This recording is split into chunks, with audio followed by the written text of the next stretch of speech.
Hello বন্ধুরা, মৌসুমী রান্নাঘর egg ব্লকে সবাইকে স্বাগত জানাই।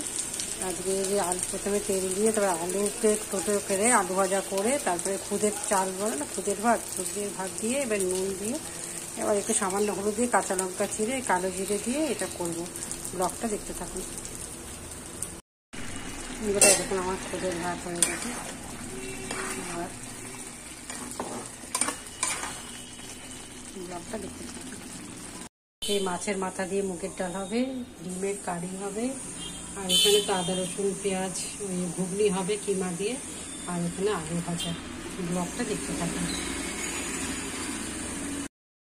আমাদের এখানে আদা রসুন পেঁয়াজ টমেটো কাঁচা লঙ্কা, আর এখানে নুন হলুদ লঙ্কা গুঁড়ো আর মিষ্টি আর গরম মশলা দেওয়া আছে। কষিয়ে এবার ডালটা ঢেলে দিই।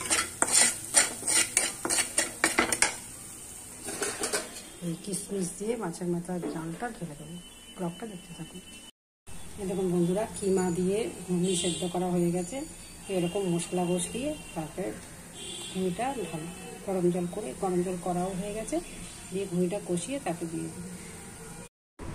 বন্ধুরা যে মাছের মাথা দিয়ে ডাল আর ডিম কষা, আলু ভাজা আর মাছের ডিমের বড়া। ব্লকটা দেখতে থাকুন। খাবো রাতের খাবারগুলো ঘুগনি মুড়ি। ব্লগটা কেমন লাগবে জানাবে, লাইক সাবস্ক্রাইব করবে, সুস্থ থাকবেন, সাবধানে থাকবেন।